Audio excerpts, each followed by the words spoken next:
Governor Jim Justice, and he's going to make some remarks first, and then I'll follow up with some remarks of my own, and then we'll take questions if you'd like. It's the governor's choice. Welcome, okay. Governor Jim Justice. I'm going to sit with you. I'm going to read a couple of remarks in the beginning. Let me hop up here, Jerry, and I'm going to just read a couple of remarks, and then I'm going to sit back down.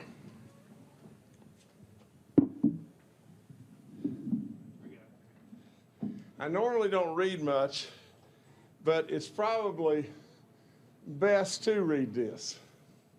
And that is, first and foremost, I really appreciate, Liberty University's president, Jerry Falwell, and the invitation to also, as Jerry thanked me, I would thank him for being able to have the ability to just make a few comments about West Virginia and the great state that we really are.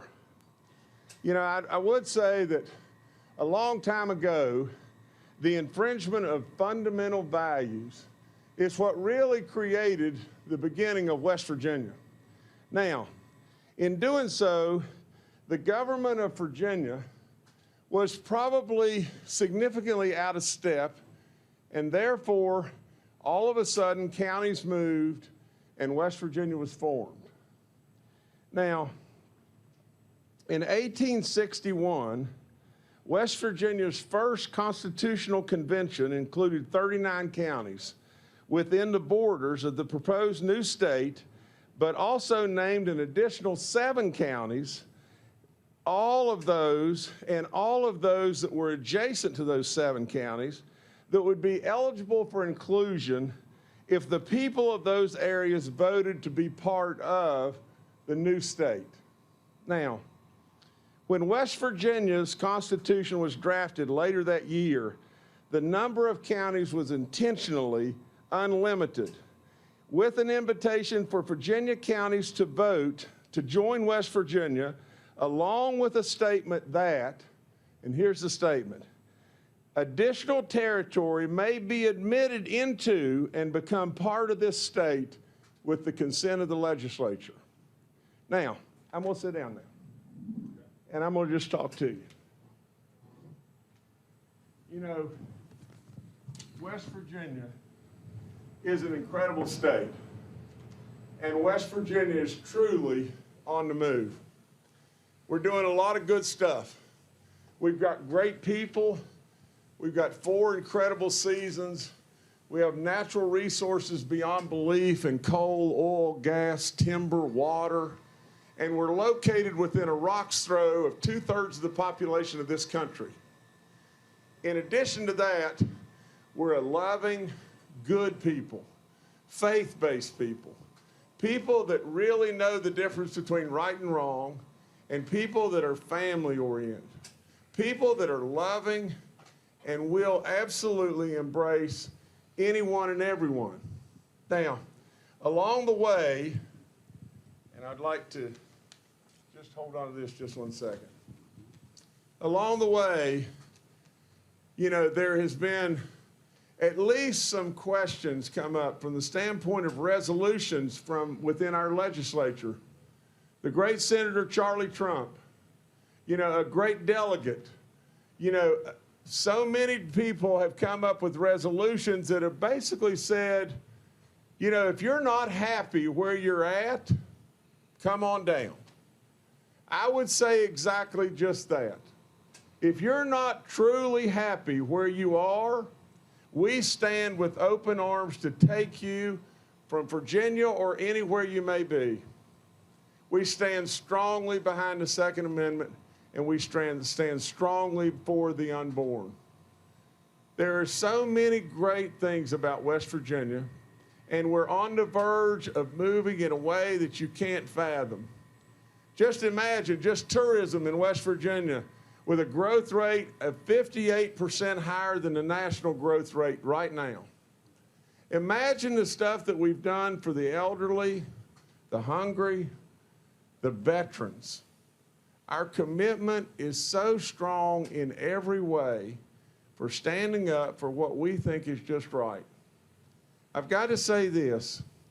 You know, our president absolutely has done so much, and most West Virginians are in step by step with our president. Our president has done so much, and he gets these unrelenting assaults all the time. And yet he keeps charging. And we should be thankful for all he's done. My last comment would be just this. This man right beside me, our families have known one another. He and I gave a eulogy for a great friend, Worth Carter, together at Liberty University. And what they've done at Liberty University is unfathomable.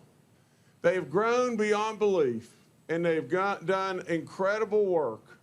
He's a great man, and I can't thank him enough for all he's done for Liberty University, for the state of Virginia, and for this country in every way. It's a great place. They do great work.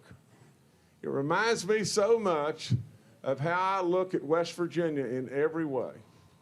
It's a great place, a beautiful place. I would say in my closing comments just this. If you're out there, no matter where you may be, Virginia or wherever you may be, as an individual or as a business or whatever, West Virginia is waiting for you with open arms. West Virginia is a great place, and you'll never, ever, ever regret it. You will not believe just how great and how strong a commitment we made. We put a stake in the ground and said, we're going to make education our centerpiece. Just think about, and the last of my last is just this. Blue Ridge, right here where we're at. A school that has grown beyond belief. 200% enrollment increases. Absolutely, the school has 6,500 kids right now and is the third largest school in the state of West Virginia, and they are producing out student after student after student that is qualified to do something in this world, to absolutely have a skill to be able to do something in this world. Right behind me are robotics that I couldn't begin to understand. There's no way on this planet that I could do it. But these students are able to do it. This is a breeding ground for jobs that have people that are trained to do stuff, to have skills that we need in this country so badly. I can't salute them enough.